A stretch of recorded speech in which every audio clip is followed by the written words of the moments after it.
สวัสดีครับวันนี้ก็ออกเดินทางแต่เช้าเลยครับ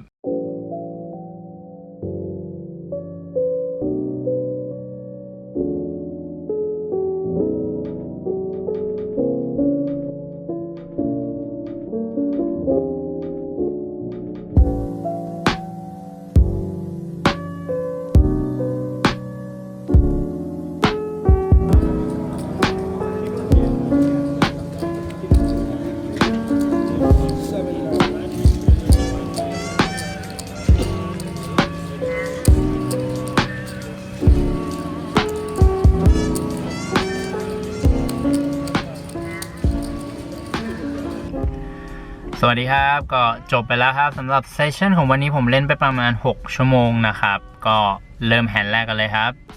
ผมมีคู่ Kings นะครับอยู่ที่ Early Position ผมเบ็ดไปที่20ครับแล้วก็ Middle Position 3 เบ็ดไปที่55ครับ Small Buy Call ผม4เบ็ดไปที่230ครับทั้ง2คนก็ตัดสินใจคอมาด้วยนะครับฟลัปมาเป็น King 7-4 Rainbow นะครับก็ถือว่าเป็นฟลัปที่ดีสุดๆสำหรับเราครับแต่ว่ามันก็ยากที่คนอื่นจะมีอะไรด้วยนะครับ Small Buy Check นะครับผมตัดสินใจเช็คแล้วก็ Middle Position Check มาด้วยครับเทิร์นมาเป็น Queen ครับ Small Buy Check อีกทีคราวนี้ผมเช็คไม่ได้แล้วนะครับผมเบ็ดไปที่200ครับ Middle Position Call มาครับ Small Buy Fold Middle Position ตอนที่เขา Call มาเนี่ยผมก็คิดว่าเขาน่าจะมีแฮนด์ที่strong มากพอสมควรที่จะคอผม200ตรงเทิร์นนะครับ River มาเป็น7ครับผมเบ็ด all in ครับผมเขาเหลืออยู่ข้างหลังประมาณ450นะครับเขาก็คิดหนึ่งเขาก็ตัดสินใจคอมาครับผมโชว์คู่คิงไปแล้วเขาก็โชว์คู่เอสมาครับผม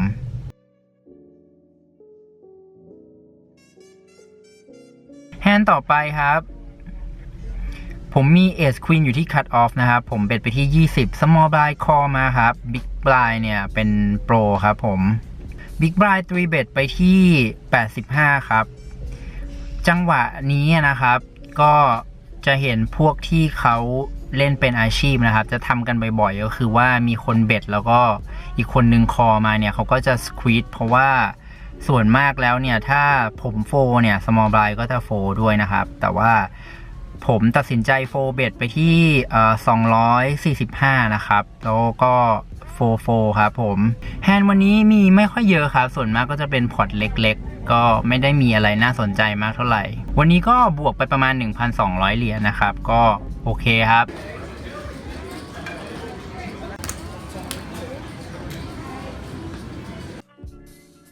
สวัสดีครับเพื่อนๆก็จบไปแล้วครับสำหรับเซสชั่นของวันนี้ผมเล่นไปประมาณ6ชั่วโมงครับผม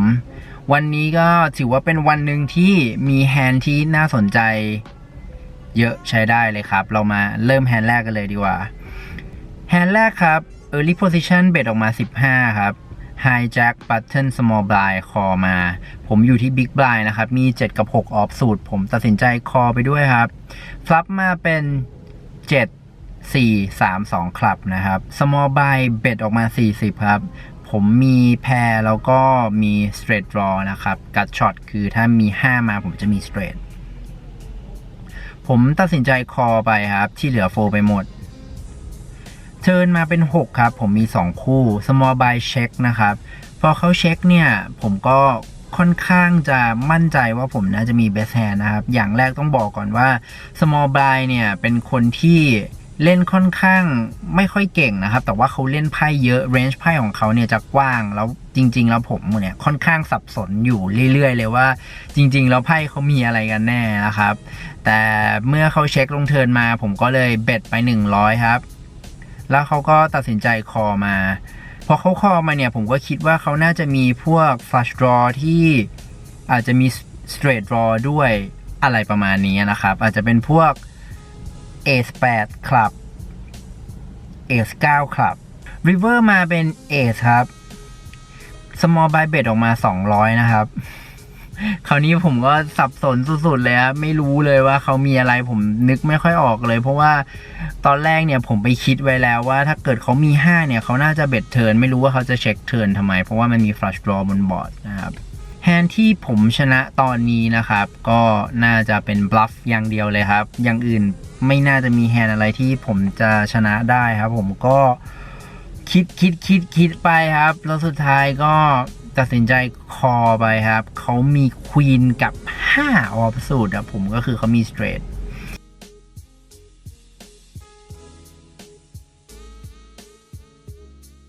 มาถึงแฮนด์แรกผมก็ดาวเลยครับประมาณ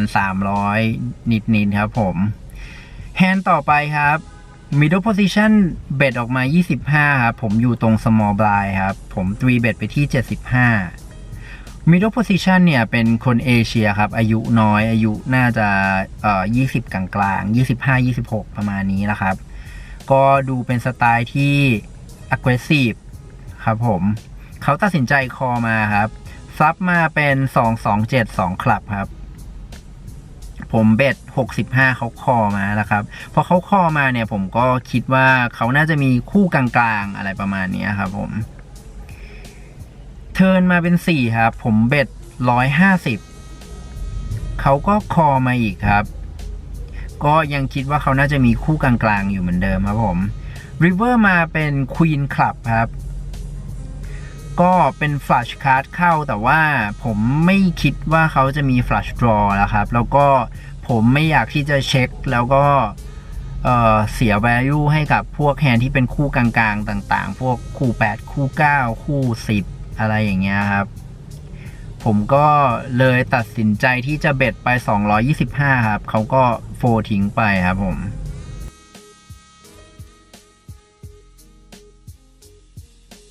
ไปกันต่ออีกแฮนด์หนึ่งครับ middle position call มาครับผมเบ็ดไปที่25ด้วย ace queen off สูตรที่ cut off นะครับ button call มา middle position call มาครับเป็น3คนไปที่ flop มาเป็น queen 14 rainbow ครับเช็คมาถึงผมเบ็ด35ครับผมบัตเทิลเรสไปที่100นะครับบัตเทิลเป็นผู้หญิงครับอายุน่าจะประมาณ35-40ประมาณนี้ครับmiddle position 4ไปผมตัดสินใจคอนะครับเขาเหลืออยู่ข้างหลังประมาณ300-400ประมาณนี้ครับเทิร์นมาเป็น7ครับผมเช็คเขาเบ็ด150ครับผมแฮนด์ที่เขาจะมีตอนนี้ได้ก็อาจจะเป็นพวกแจ็คไนพวกคิงแจ็คอะไรอย่างเงี้ยนะครับหลังจากที่เขาเบ็ดมา150เนี่ยเขาเหลืออยู่ข้างหลังประมาณ250ครับผมก็ชัฟออลอินครับแล้วเขาก็แทงแป๊บหนึ่งก็โฟร์ทิ้งไปครับแฮนด์ต่อไปครับ early position เบ็ดออกมา20ครับผมคอด้วย8กับ5หัวใจ early position ก็คือคนเอเชียที่ผม3เบ็ดไปด้วยคู่เอท2แฮนด์ก่อนหน้านี้นะครับbutton call มาครับเป็น3คนไปที่flop มาเป็น queen 17 2หัวใจครับเขาเบ็ดออกมา50ผมคอครับแล้วก็ button 4ไปครับผม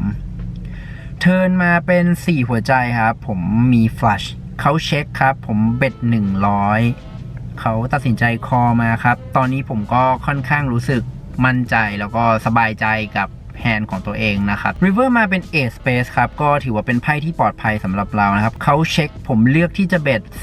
205นะครับเขาก็คิดอยู่สักพักหนึ่งแล้วก็ตัดสินใจคอมาครับก็ชนะมาอีกครับพอร์ตนี้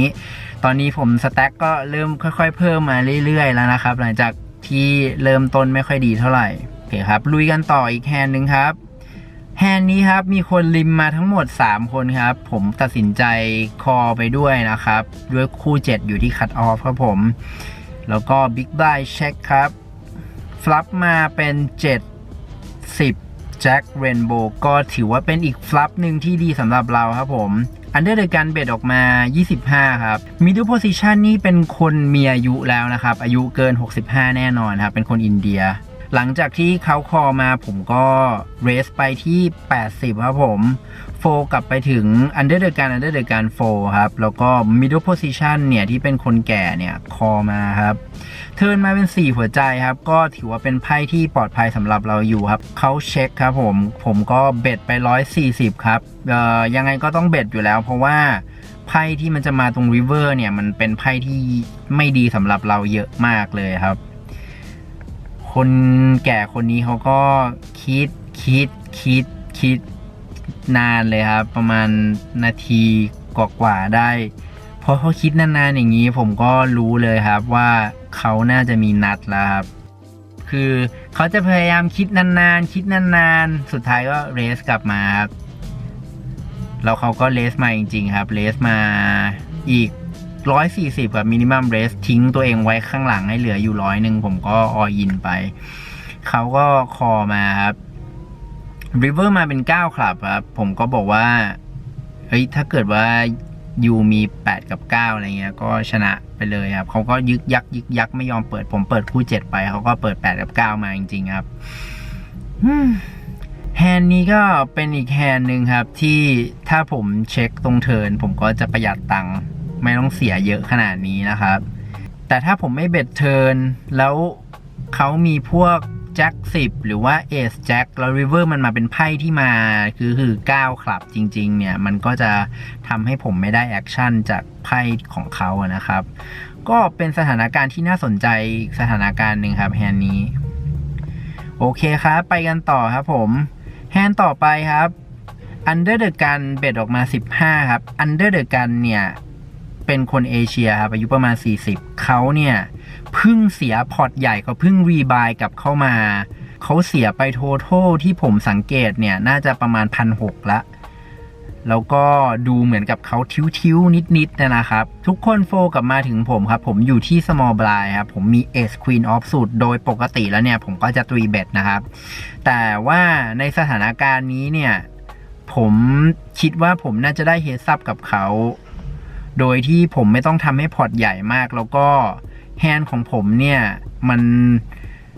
ถ้าฮิตฟลับแล้วเนี่ยผมสามารถที่จะใช้โหมดเช็คคอแล้วก็ให้เขาเบ็ดใส่มาได้เพราะว่าผมค่อนข้างจะ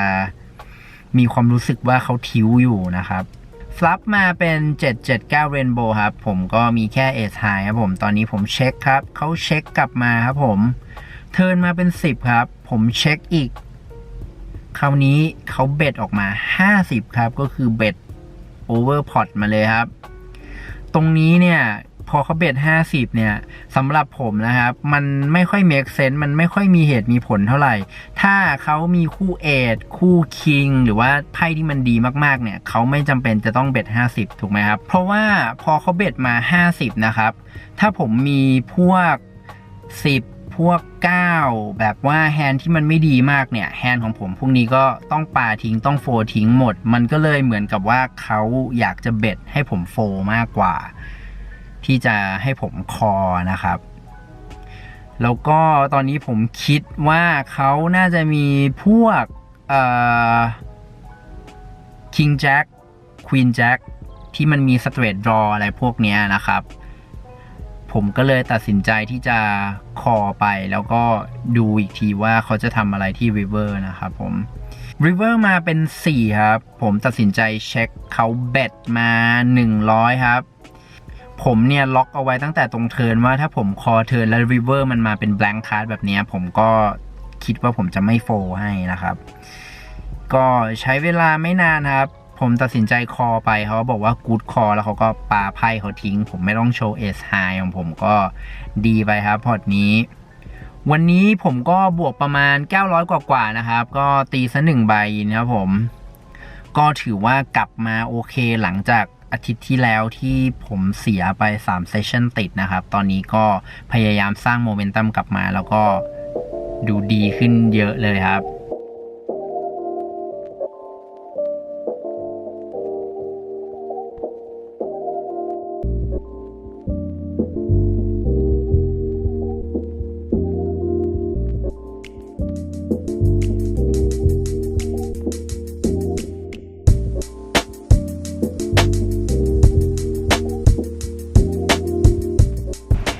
สวัสดีครับ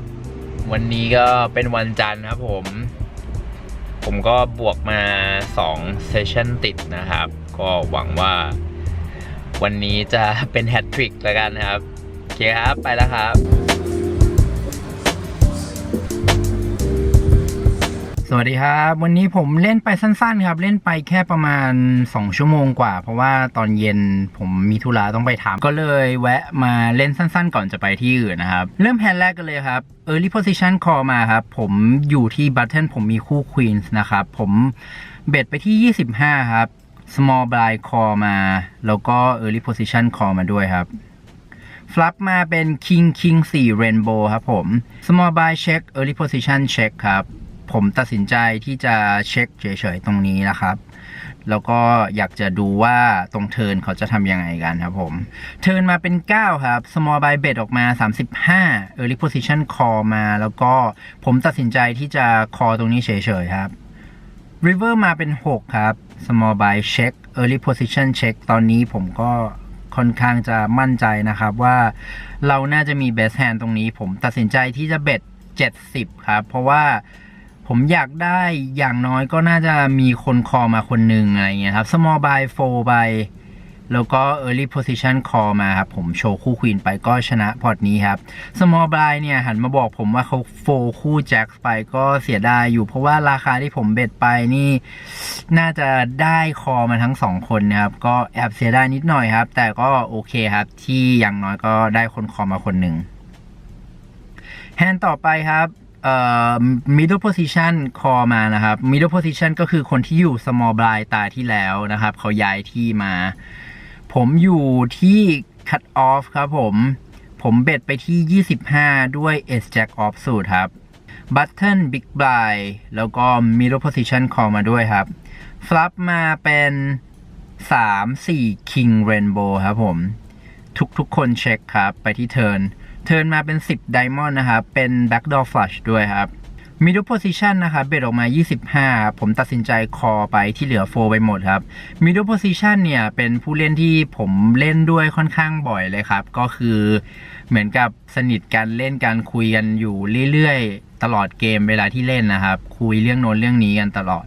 สำหรับผมตอนที่คอไป25เนี่ยเอาของผมที่จะมาตรง River นะครับมันเป็นได้ทั้ง Ace เป็นทั้งQueen ที่ทำให้ผมมี Straight แล้วก็พวก Flush Card เข้าด้วยเพราะว่าผมคิดว่าเขาจะต้องคิดว่าผมเนี่ยมี Draw ตรงเทิร์นนะครับ River มาเป็น6 Diamond ครับเขาเบ็ดออกมา55ครับอย่างที่ผมบอกไว้นะครับผมคิดว่าผมน่าจะ bluff เขาออกไปได้เพราะว่าเขาน่าจะคิดว่าผมมี draw ตรงเทิร์นนะครับผมเบ็ดไป150ครับพอผม raise เนี่ยเขาก็ถามผมว่าเฮ้ยยูแบบ hit river หรออะไรเงี้ยครับแล้วสุดท้ายเขาก็ fold ไปครับก็ชนะมาครับพอร์ตนี้วันนี้ผมก็เนี่ยครับเล่นอยู่ไม่กี่แฮนด์ครับบวกประมาณ300เหรียญก็ถือว่าโอเคครับสำหรับเซสชั่นสั้นๆก่อนที่จะ